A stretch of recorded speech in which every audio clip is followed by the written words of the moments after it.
And the big story on Wall Street today, DoorDash making its market debut right here on the New York Stock Exchange. DoorDash shares surging this afternoon. They did open at $182, well above, its IPO price of $102 a piece.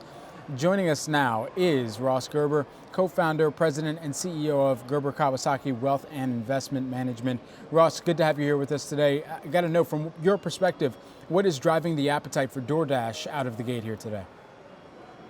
Well, it looks like IPO scarcity is really paying off for DoorDash to get into the public markets, as there's just a huge demand for new securities that sort of represent the new economy, like DoorDash does, and the retail demand is obviously huge.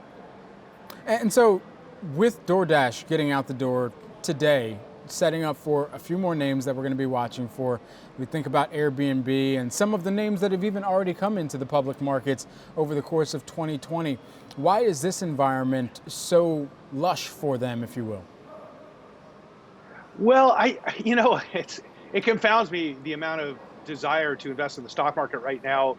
We deal with the public at my firm, and we've never seen such demand from the public to own individual stocks.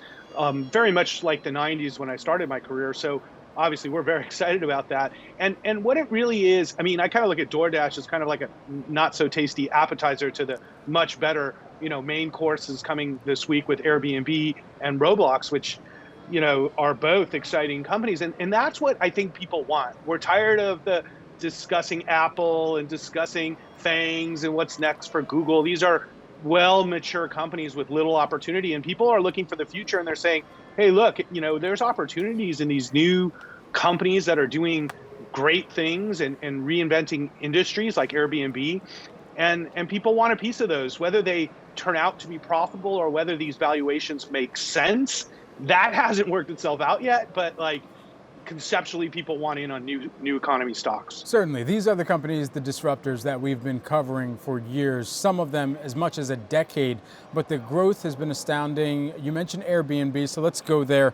This is a company that's going to be entering into a public market at a time where its industry, the accommodation space, is facing not necessarily a full-out kind of just dropout. However, for some of their historical players, there is this lower demand that's going to impact them in the near term, but over the long term, they would continue to look back to their platform and say, hey, that's the differentiating factor. And then what are you looking at particularly to deem this a success when it does get out the door?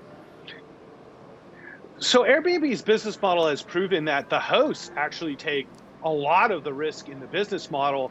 And, when things went bad, the hosts really lost, and Airbnb helped them out a little bit. But the fact of the matter is they've proven that the model is actually super effective as long as it adjusts to the demand level.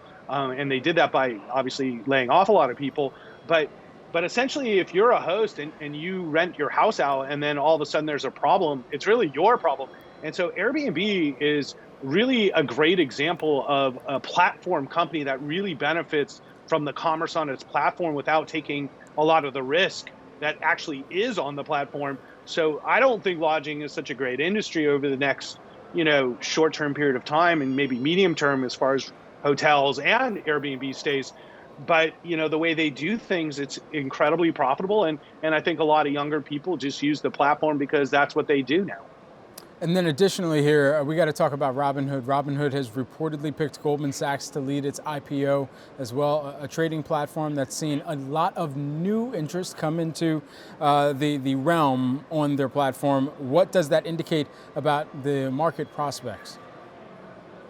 Well, Robinhood's a different type of company. Robinhood is a disaster on wheels. So in their case, they've raised 17 rounds, continue to lose money, offering free services they can't afford, and have enormous compliance and risk issues because of the way they do business. Letting 25-year-olds with little income trade options is actually illegal.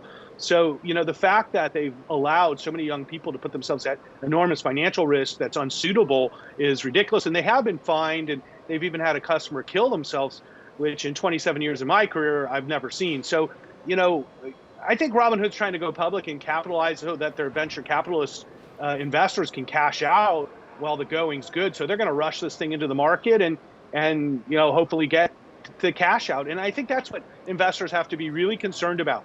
These are not new companies that are growing. These are very, very mature tech companies where VCs are liquidating their positions at ridiculous valuations and making a lot of money. So investors beware with these IPOs. Just because it's a good name doesn't mean it's a good stock. Lastly, just in this kind of round robin of the different names that we've been tracking in private markets going public, public debuts, which other ones should investors be watching as we close out 2020 and now eyes perhaps shift after this week towards 2021? Well, there's a lot of stuff being talked and kicked around, and we'll have to see how the markets, react, because it's very frothy now. So it's a great time to take a company public, but it can change real quickly, and then it's not a good time. But this Roblox company is really interesting. I don't know a lot about it. I'm very involved in the gaming investment world, and this company is doing phenomenally well. It's not the most talked about name because it really appeals to younger kids, and I think this is a great business and profitable and probably the best of all the companies going public on the near term, even though they don't have as well a known name. So we love things in the gaming space, and this is a great play. Ross Gerber, co-founder, Look at the Unity IPO too. Sorry. Yeah, no worries, no worries. Appreciate the insights as always in the conversation. Ross Gerber, co-founder, president, and CEO of Gerber Kawasaki Wealth and Investment Management.